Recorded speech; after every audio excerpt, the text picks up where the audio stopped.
All right, so students, this is our chapter number 2. The name of the chapter is Association of Attributes.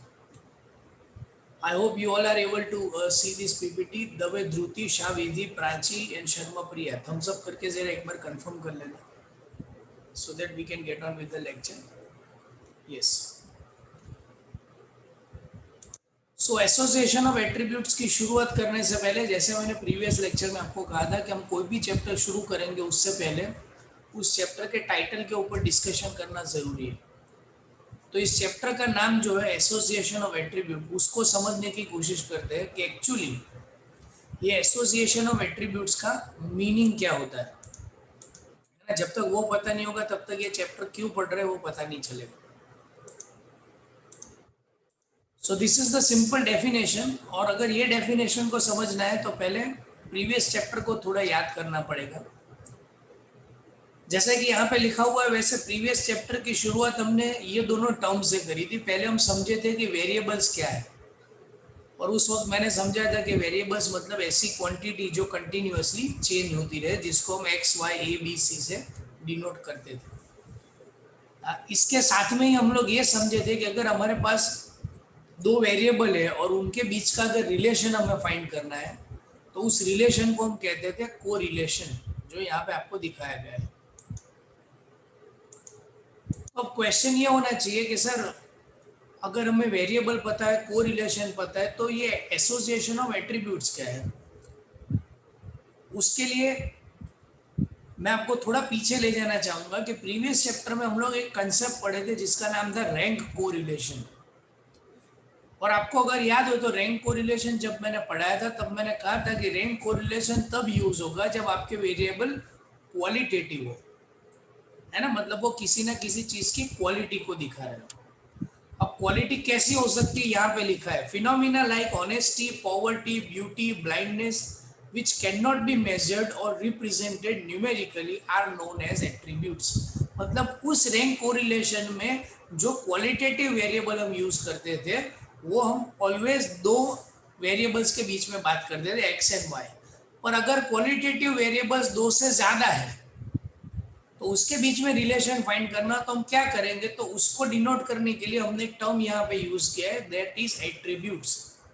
मतलब मैं वापिस explain कर रहा हूँ कि आपके पास कोई ऐसा वेरिएबल है जो न्यूमेरिक वैल्यू दिखाता है, जैसे आपके मार्क्स है, आपकी हाइट है, आपका वेट है, जो ऑलवेज नंबर में आएगा, उसको डिनोट करने के लिए हम वेरिएबल वर्ड का यूज करेंगे। पर अगर कोई क्वालिटेटिव कैरेक्टरिस्टिक है उसको डिनोट करने के लिए हम लोग एट्रीब्यूट का यूज करेंगे। એટલે હું જ્યારે એટ્રીબ્યુટ વર્ડ યુઝ કરું એટલે તમારે સમજવાનું કે આપણે એવા કેરેક્ટરિસ્ટિક્સની વાત કરીએ છીએ જે ન્યુમેરિકલી એક્સપ્રેસ નથી થઈ શકતી, और अगर उसके बीच में रिलेशन फाइंड करना है तो हम एसोसिएशन यूज करेंगे। तो अब यहाँ पे कंसेप्ट बिल्कुल क्लियर होना चाहिए कि वेरिएबल इधर एट्रीब्यूट, वेरिएबल का रिलेशन फाइंड करना है तो को रिलेशन, एट्रीब्यूट का रिलेशन फाइंड करना है तो एसोसिएशन। आई होप इतना क्लियर है आपको। तो यहां से आगे बढ़ते हैं। अब देखो दोस्तों, ये पूरा टेबल आपको याद रखना जरूरी है। अगर ये फ्रीक्वेंसी टेबल आपको आ गया तो ऐसा समझो कि आपको आधा चैप्टर यहीं पे खत्म हो गया। पूरे चैप्टर में कोई भी सम की शुरुआत ऐसे टेबल से होने वाली है। तो सबसे पहले तो टेबल, और टेबल के ऊपर से जो 6 फॉर्मूलाज हम लोग डिस्कस करने वाले हैं उसके ऊपर थोड़ा ध्यान देते हैं। तो हम लोग ऐसा मान लेते हैं कि आपके क्लास में सपोज 100 लोग बैठे हुए हैं या n number of people are sitting. अभी मैं n को 100 ले रहा हूँ, 100 पीपल आर सिटिंग। वो स्टूडेंट्स नहीं है, वो 100 लोग हैं, आम जनता है। उसको मैंने अलग अलग कैटेगरी में डिवाइड कर दिया है। वो 100 लोगों में से कुछ लोग ऐसे हैं जो एम्प्लॉयड है। Are you able to see this on screen? ये टेबल दिख रहा है ना आपको स्क्रीन पे? ओके। तो वो 100 लोग हैं, उसमें से कुछ लोग एम्प्लॉयड है। एम्प्लॉयड मतलब जिनके पास काम है, जो लोग नौकरी कर रहे हैं।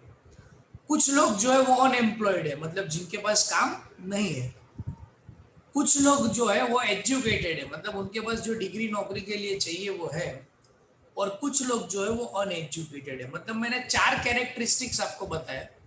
पहला हुआ एम्प्लॉयड, दूसरा हुआ अनएम्प्लॉयड, तीसरा हुआ एजुकेटेड, और चौथा हुआ अनएजुकेटेड। अब आप समझो कि ये 100 लोग में से मैं किसी भी एक बंदे को रैंडमली खड़ा करूंगा तो मेरे पास कितनी पॉसिबिलिटीज है, वो क्या क्या हो सकता है। नंबर वन, या तो वो एम्प्लॉयड होगा और एजुकेटेड होगा, possibility number one. Possibility number two, या तो वो एम्प्लॉयड होगा और अनएजुकेटेड होगा। पॉसिबिलिटी नंबर थ्री, या तो वो अनएम्प्लॉयड होगा और एजुकेटेड होगा। एंड पॉसिबिलिटी नंबर फोर, जो मैंने यहाँ पे स्क्रीन पे दिखाया है, जो अनएम्प्लॉयड होगा और अनएजुकेटेड होगा। बोलो इसके अलावा कोई और पॉसिबिलिटी हो सकती है?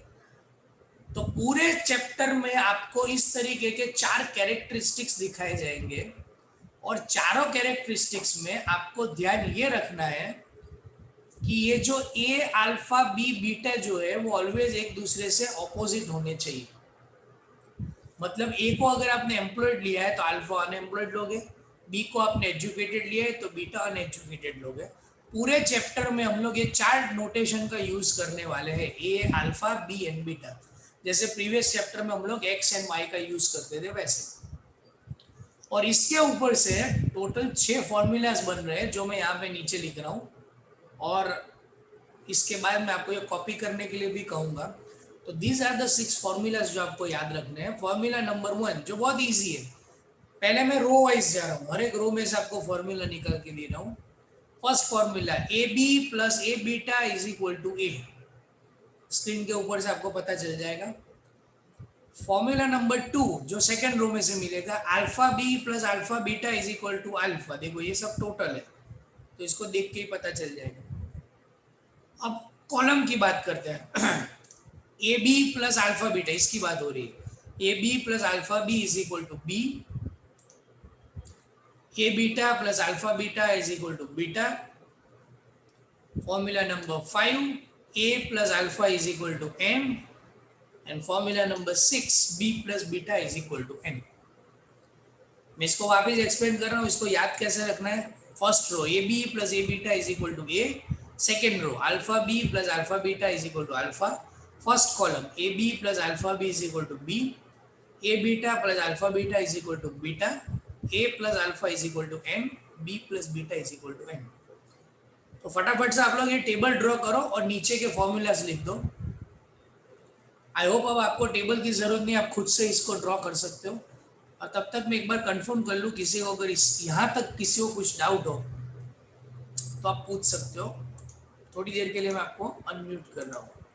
Yes, anybody has any doubt still now? यहाँ तक किसी को कुछ डाउट है? Throughout the chapter we are going to use 4 notations, A alpha B and beta. A और अल्फा एक दूसरे से ऑपोजिट होने चाहिए, बी एंड बीटा एक दूसरे से ऑपोजिट होने चाहिए। ए अल्फा आप कहीं भी ले सकते हो, बी बीटा कहीं भी ले सकते हो। जरूरी नहीं है कि मैंने रो में लिया तो आप रो में ही ले सकते हो, कहीं भी ले सकते हो उसको। Okay, so I guess it is clear up till now, किसी को कुछ डाउट नहीं है। So we will quickly move ahead. आप लोगों ने वो 6 फॉर्मूलाज लिख दिए होंगे, मैं जल्दी से आगे बढ़ रहा हूँ। Yes, so this were the formulas. यहां से आगे बढ़ते हुए, दिस इज द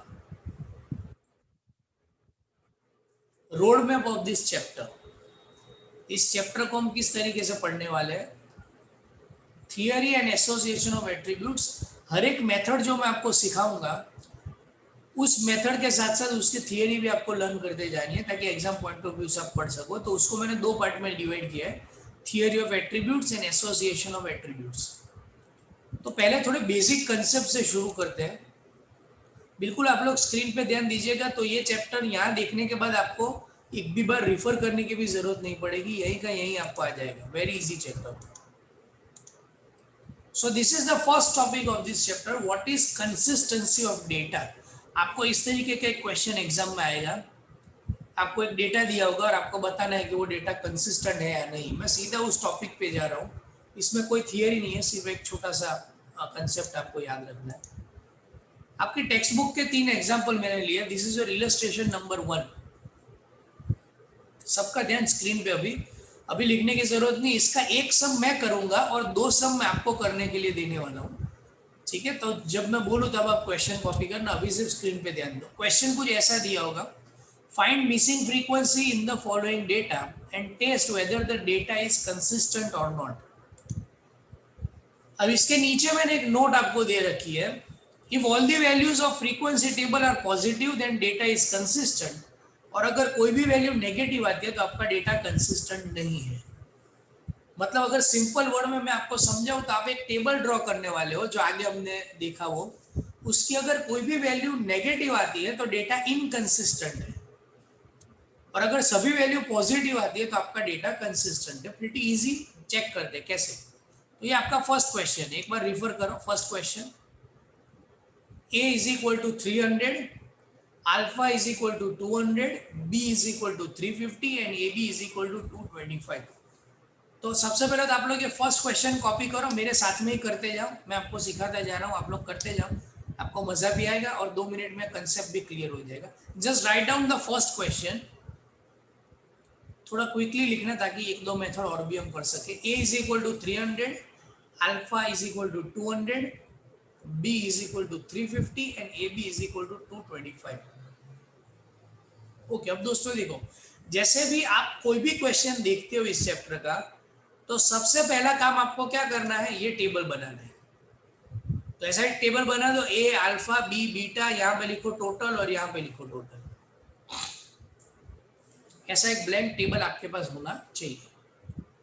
अब इसके अंदर हम लोग क्वेश्चन में जो वैल्यू दे रखी है वो सब्सटीट्यूट करेंगे। यहाँ पे ध्यान देना, एक मिनट। चलो, क्वेश्चन में पहले क्या दिया हुआ है, a इज इक्वल टू 300, तो चेक करो a के सामने उसका टोटल जहाँ पे है वहां पे मैंने 300 लिख दिया। चलिए, सेकेंड वैल्यू कौन सी है, alpha is equal to 200, check करो अल्फा का टोटल मैंने लिख दिया 200। चलिए वापिस क्वेश्चन में जाते हैं, b इज इक्वल टू 350, चलो b का टोटल ये रहा 350, तो वो मैंने लिख दिया। और AB is equal to 225, AB is equal to 225 मतलब जहां पे A और B मिल रहे हैं, तो चेक करो ये रहा A, ये रहा B, ये दोनों मिल रहे हैं, वहां पे हो गया 225। ओके, अब सबका ध्यान 2 मिनट के लिए स्क्रीन पे। अब इसको कैसे सॉल्व करना है, देखो कोई फॉर्मूला की जरूरत नहीं है, सिंपल लॉजिक लगाना है। 225 plus something is equal to 300, तो समथिंग मतलब क्या आएगा, 75। 300 प्लस 200, आंसर कितना आएगा, 500, तो यहाँ पे लिखना है 500। 350 प्लस समथिंग इज 500, तो यहाँ पे बीच में क्या आएगा, 150। 225 प्लस समथिंग इज 350, तो यहाँ पे क्या आएगा, I guess 125। 125 plus something is 200, तो यहाँ पे बीच में क्या आएगा, 75। सिंपल एडिशन करते जाना है, ये रहा है आपका आंसर्स। ये जो मैंने येलो फॉन्ट में दिखा है, दीज आर योर आंसर्स। अब हमारा क्वेश्चन क्या था कि क्या डेटा कंसिस्टेंट है या नहीं। तो मैंने जो आपको नोट कही थी वो वापस याद करो। नोट क्या कही थी मैंने, कि टेबल की कोई भी वैल्यू अगर नेगेटिव आती है तो डेटा इनकंसिस्टेंट है। क्या कोई वैल्यू नेगेटिव आ रही है, क्या कोई भी वैल्यू माइनस में आ रही है, माइनस में नहीं आ रही है, तो आपका डेटा कैसा है, कंसिस्टेंट। नीचे इसका कंक्लूजन मैंने लिखा है, since all the values are positive the data is consistent. बोलो इसमें कुछ प्रॉब्लम है किसी को भी, तो ये टेबल कंप्लीट करो और नीचे मैंने जो कंक्लूजन लिखा है वो कंक्लूजन लिखो आप लोग। तब तक मैं एक बार पूछ लेता हूँ, किसी को कुछ डाउट हो तो। Yes, anybody is having doubt. ये जो मैंने फर्स्ट सम आपको कराया उसमें किसी को भी कुछ प्रॉब्लम हो तो मैंने आपको अनम्यूट किया है, आप लोग मुझे बता सकते हो।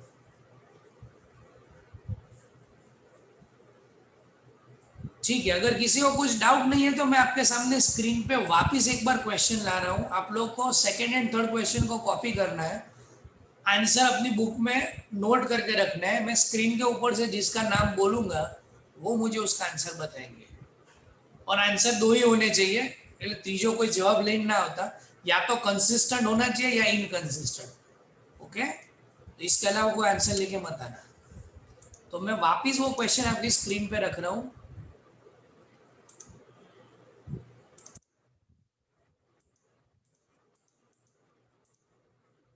ओके, सो इसमें से सेकेंड एंड थर्ड क्वेश्चन पहले कॉपी करो ताकि मैं स्क्रीन शेयरिंग फिर बंद कर दूं।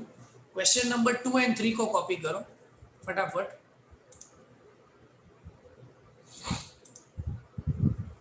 क्वेश्चन नंबर 2 एंड 3 कॉपी करने के बाद मैं आपको एक्जैक्टली 5 मिनट दे रहा हूँ, 2.5 मिनट से ज़्यादा नहीं लगने चाहिए एक सम करने में। और फिर मैं नाम देके जिस स्टूडेंट को भी बोलूँ वो मुझे उसका आंसर बताएगा। और इसमें हम लोग दोस्तों इसलिए इतना टाइम दे रहे हैं क्योंकि ये बहुत ही बेसिक है इस चैप्टर का। अगर आपको टेबल बनाना ही नहीं आया तो आगे की कोई मेथड आपको समझ में ही नहीं आएगी। All right, so I hope you have written the question. So I am putting this slide share off. Exact मैं आपको 5 मिनट दे रहा हूँ, दोनों सम को सॉल्व करो, टेबल बनाओ, टेबल बनाने के बाद देखो क्या आंसर आ रहा है, तो नीचे कंक्लूजन लिखो और मैं यहाँ से जिसका नाम बोलूंगा वो मुझे उसका आंसर बताएंगे। सभी लोग अपना कैमरा ऑन रखना। पटेल यशवी, निधि, पूजा, राजवी, मिताली, विधि, मैत्री, भावना, दीक्षिका, खुशी, Dhruti, Vanshika, Prachi. Make sure next lecture से आप नोट और पेन लेके बैठो, इधर उधर झूला झूलने की जरूरत नहीं है अभी।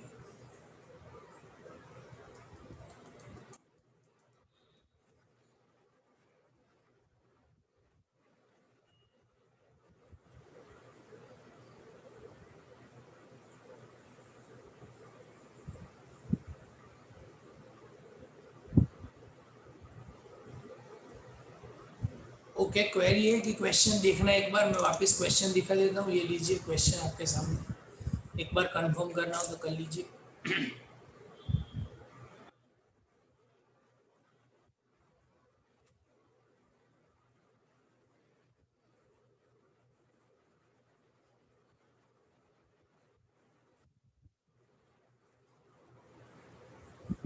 रिटर्न,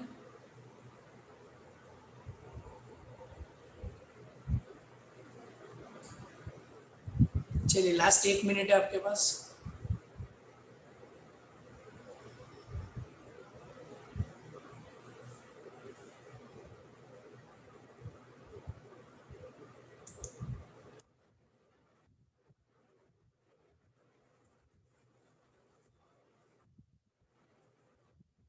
जिनका सम हो जाए just give me thumbs up ताकि मुझे पता चले कितने बच्चों का हो गया है।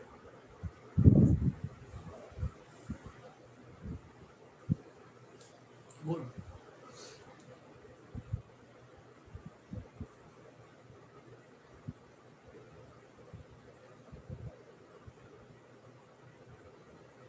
Good, good, students are completing it, very good. Okay, so let me ask, मैं जिसका नाम बोलूँ वो अपने आप को अनम्यूट करेगा और मुझे आंसर बताएगा। सबसे पहले क्वेश्चन नंबर 2 की बात करते हैं। हाँ पंचाल, खुशी, क्वेश्चन नंबर 2 कंसिस्टेंट है या इनकंसिस्टेंट? इनकंसिस्टेंट। बाकी स्टूडेंट मुझे जरा थम्स अप दिखा दो अगर इनकंसिस्टेंट है तो। Show me your thumbs up. Very good, so your answer is correct. Sum number 3 का आंसर मुझे बताएगी। ऐसे स्टूडेंट को पूछता हूँ जिनका लास्ट लेक्चर में नंबर नहीं आया था। Let me see your faces. Yes, Dikshika, sum number 3 consistent या इनकंसिस्टेंट? इनकंसिस्टेंट। बोलिए, अगर सही है तो थम्स अप दिखाओ, अगर सही नहीं है तो थम्स डाउन दिखाओ। Very good, yes you can mute yourself. ठीक है, अब बताइए इसमें किसी को कुछ और डाउट है इस टाइप के क्वेश्चंस में? तो अब यहाँ से इतना क्लियर हुआ कि अब मैं आगे जो जो मेथड कराऊंगा अब हम थोड़ा स्पीड में जाएंगे क्योंकि आपको टेबल बनाना आ गया है। अब तो जितने भी सम्स आएंगे उसमें अब मैं टेबल बनाना आपको नहीं सिखाने वाला हूँ। आई होप कि आपको टेबल बनाना आ गया है अभी। तो अब जो भी सम करेंगे उसमें मैं आपको फॉर्मूला और कंसेप्ट बताऊंगा, तो ये जल्दी टॉपिक्स खत्म होते जाएंगे और हम लोग कवर करते जाएंगे। So again I am putting you all mute और हम लोग आगे एक बहुत ही अच्छे टॉपिक पे बढ़ते हैं। So I hope these all questions are done. Yes. So basically जैसे कोरिलेशन में हमने पढ़ा था कि there are 3 types of correlation: positive, negative and independent. ऐसे ही एसोसिएशन भी तीन टाइप के होते हैं, positive association, negative association and independent association. अब प्रीवियस चैप्टर में हमने क्या किया था कि टाइप ऑफ कोरिलेशन पढ़ने के लिए अलग अलग मेथड्स पढ़ी थी, तो वैसे ही इस चैप्टर में भी करना है, टाइप्स ऑफ एसोसिएशन फाइंड करने के लिए अलग अलग मेथड पढ़नी पड़ेगी। सो पहले एक बहुत ही बेसिक मेथड के ऊपर आगे बढ़ते हैं, जैसे कि टाइप ऑफ एसोसिएशन हमें सीधा कोई मेथड का यूज किए बगैर फाइंड करना है तो कैसे कर सकते हैं। तो ये जो फॉर्मूला स्क्रीन के ऊपर आएगा वो आप लोग लिखते जाना मेरे साथ में ही। फॉर्मूला कुछ ऐसा है, if a B into alpha beta is greater than A beta into alpha b, if a B into alpha beta is greater than A beta into alpha b. હવે જો આને યાદ રાખવું સહેલું છે, કેવી રીતે યાદ રાખશું? पहले ब्रैकेट में दोनों कैपिटल लेटर, दूसरे ब्रैकेट में दोनों ग्रीक लेटर। स्क्रीन पे 2 मिनट ध्यान दे देना। पहले ब्रैकेट में दोनों कैपिटल लेटर, दूसरे ब्रैकेट में दोनों ग्रीक लेटर, तीसरे ब्रैकेट में कैपिटल लेटर ग्रीक लेटर और चौथे ब्रैकेट में Greek letter capital letter. Easy है याद रखना। If a B into alpha beta is greater than A beta into alpha B, तो आपका एसोसिएशन कैसा है? पॉजिटिव। अब यही वैल्यू को हम लोग कंपेयर करते जाएंगे, अगर ये ग्रेटर देन है तो पॉजिटिव एसोसिएशन हुआ, यही वैल्यू अगर लेस देन है तो कैसा एसोसिएशन हो जाएगा? नेगेटिव। और यही वैल्यू अगर इक्वल है तो कैसा एसोसिएशन हो जाएगा? इंडिपेंडेंट। बोलो इजी है? आपको सिर्फ एक ही क्वांटिटी याद रखनी है, A B into alpha beta, सामने A beta into alpha B. Greater than है तो पॉजिटिव, लेस देन है तो नेगेटिव, इक्वल टू है तो इंडिपेंडेंट। अब यहाँ ध्यान रख दो 1 मिनट। इसका मतलब क्या हुआ कि आपको एक क्वेश्चन दिया होगा, क्वेश्चन में बताया गया होगा कि भाई टाइप ऑफ एसोसिएशन फाइंड करो। और हाँ एक और चीज, ये टाइप ऑफ एसोसिएशन पर किसके बीच में टाइप ऑफ एसोसिएशन? પહેલામાં તો એવું આપણે એવું ભણ્યા હતા કે x અને y ની વચ્ચે પોઝિટિવ છે કે નેગેટિવ છે, તો આમાં તમને એવો ક્વેશ્ચન થવો જોઈએ ને કે સર यहाँ तो हमारे पास 4 एट्रीब्यूट है, तो किसके बीच में पॉजिटिव एसोसिएशन है? तो हम लोग ऑलवेज ए और बी की बात करेंगे, ए और बी की बात करेंगे, ठीक है। फिर कोई पूछेगा कि सर अल्फा और बीटा के बीच में फाइंड करना हो तो उसके लिए मैं एक और मेथड कराऊंगा, पर ये बेसिक मेथड है which will always give you type of association between a and b. તમારે શું કરવાનું કે आपको एक टेबल, आपको एक क्वेश्चन दिया होगा, उसके ऊपर से एक टेबल बनाओगे आप, वो टेबल की सभी वैल्यूज को पुट अप करके आप लोग पहले लेफ्ट हैंड साइड फाइंड करोगे। लेफ्ट हैंड साइड में क्या है? A B into alpha beta. फिर आप लोग A beta into alpha B find करोगे और दोनों को कंपेयर करोगे। ग्रेटर देन आ जाए तो पॉजिटिव, लेस देन आ जाए तो नेगेटिव और इक्वल आ जाए तो इंडिपेंडेंट, ठीक है। ये 3 क्वेश्चन है आपके टेक्स्ट बुक में, इलस्ट्रेशन 3। सेम वे में हम आगे बढ़ते हैं। फर्स्ट क्वेश्चन मैं कराऊंगा, सेकंड एंड थर्ड आप लोग करोगे, ठीक है। तो अभी स्क्रीन पे ध्यान देना, अभी लिखने की जल्दी मत करना। पहला क्वेश्चन ध्यान से देखो, a is equal to 40, b is equal to 70, n is equal to 100, ab is equal to 30। अब ऊपर क्वेश्चन पढ़ो, decide the type of association between attributes a and b, है ना। मैंने आपको कहा था कि किसके बीच में एसोसिएशन मिलेगा? a और b के बीच में। तो देखो मैंने एक ऐसा टेबल बना दिया, this is your step number 1। पहले ऐसा ब्लैंक टेबल आप बना दोगे, a alpha b beta, total. अब देखो a इज इक्वल टू 40, तो 40 कहाँ पे लिखना है? यहाँ पे लिखेंगे हम लोग। b इज इक्वल टू 70, तो 70 यहाँ पे लिखेंगे। n is equal to 100, n कहाँ पे आते हैं? ऑलवेज यहाँ पे कॉर्नर में। ab इज इक्वल टू 30, जो यहाँ पे आएगा, वो वैल्यूज मैंने सब्सटीट्यूट कर दी यहाँ पे, 30, 40, 70, 100 चारों कॉर्नर में वैल्यूज आ गई।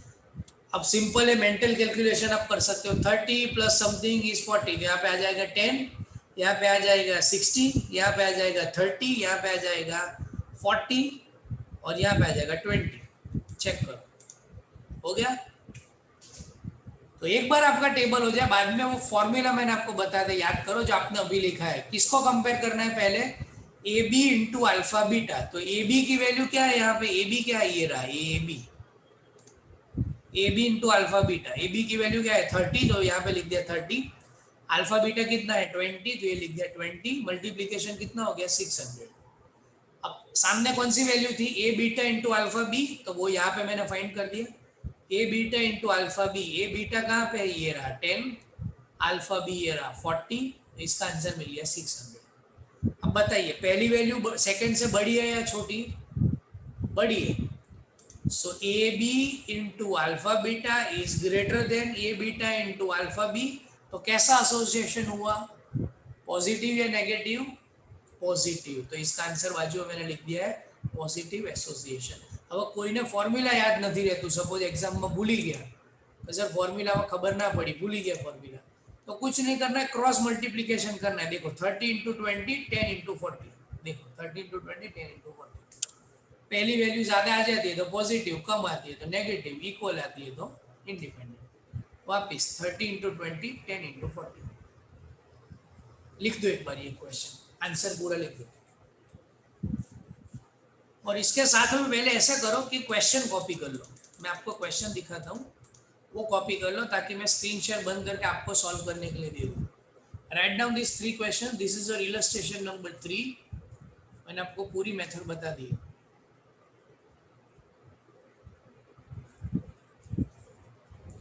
फटाफट आप लोग क्वेश्चन कॉपी कर लो।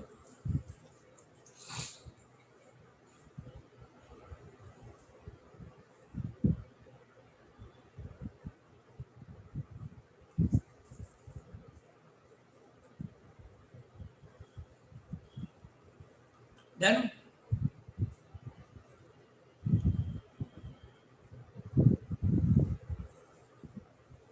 Dikshika complete the question. Okay, so मैं इसका सॉल्यूशन भी आपके सामने एक बार रख रहा हूँ ताकि किसी को कॉपी करना हो तो कर सकते हो। और बिल्कुल ऐसे ही आपको ये सम लिखना है, 4 स्टेप में आंसर आना चाहिए। चारों के चारों स्टेप मैंने स्क्रीन पे आपको दिखाया है। अगर आपको कॉपी करना हो तो पहला सम कॉपी करो, सेकंड एंड थर्ड सम आपको खुद करना है। एग्जैक्ट 5 मिनट है हमारे पास।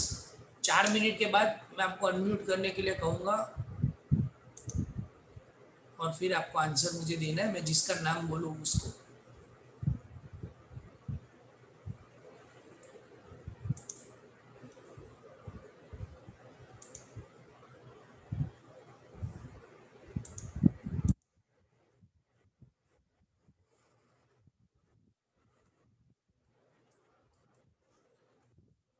आपको मुझे ये बताना है सेकंड और थर्ड सम में कि ए और बी के बीच में किस तरीके का एसोसिएशन है, पॉजिटिव, नेगेटिव या इंडिपेंडेंट।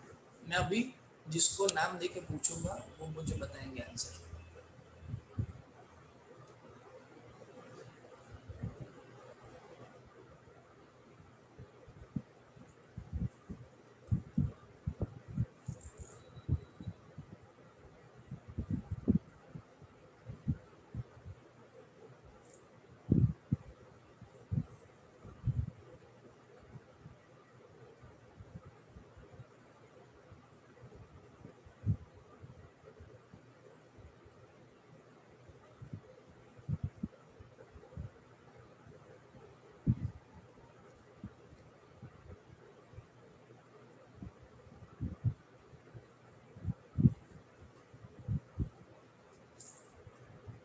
जिस स्टूडेंट का हो जाए वो मुझे थम्स अप कर दीजिए ताकि मैं अंदाजा लगा सकूं। वेरी गुड,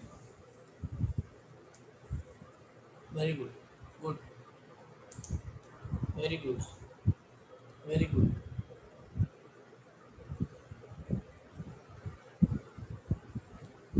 ये सब लोग अपना कैमरा ऑन कर देना। मोगाक्षी, किरण, प्रियांशी, वंशिका, पूजा, भावना, ध्रुविशा, रिया, विधि, विश्वा, खुशहाली, हनी, नुपुर, राजवी। ओके, 1 मिनट दे रहा हूँ मैं आपको, लास्ट 1 मिनट, और फिर मैं जिसको नाम बोलूँ, जिसका नाम बोलूँ वो मुझे आंसर बताएंगे। और देखो अगर आंसर नहीं भी आपको आता है तो उसमें शर्माने की या घबराने की जरूरत नहीं है। नहीं आता है इसीलिए हम यहाँ पे पढ़ रहे हैं, आता होता तो पढ़ा नहीं रहे होते। तो उसमें कोई डरने की, घबराने की, कैमरा ऑफ करने की जरूरत नहीं है।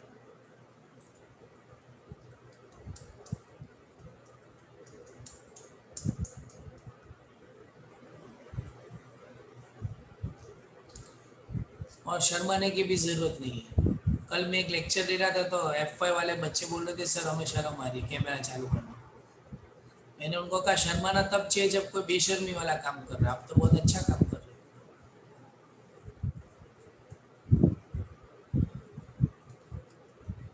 ठीक है, चलिए, तो अब हमारे पास 1 मिनट है, तो देवी और सज्जनों, अपना नोटबुक और किताब बंद कर दो। मैं आंसर जिसको पूछूंगा वो मुझे आंसर बताओगे।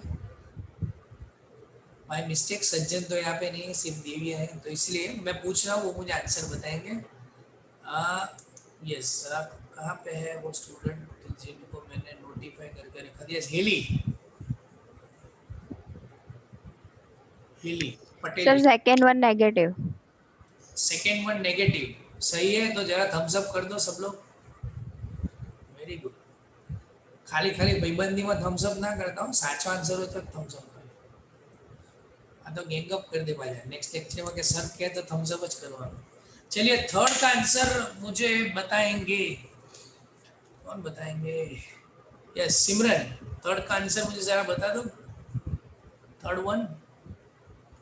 सर वो टेबल का सॉल्यूशन हो गया है, बस वो पॉजिटिव नेगेटिव फाइंड करना बाकी है। Okay, Vidhi. Equal. Sorry, equal. Answer क्या है उसका? आंसर इक्वल मतलब क्या है? विधि, सॉरी खुशबू, मोदी खुशबू।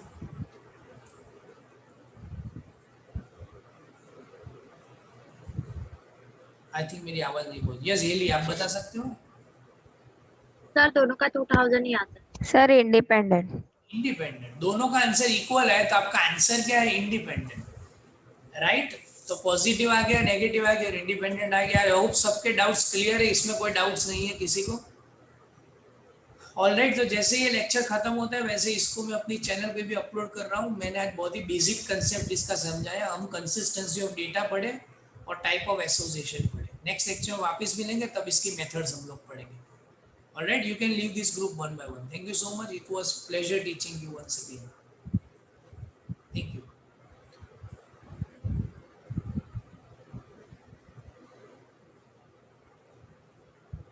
सब लोग ग्रुप लीव कर सकते हो वन बाय वन।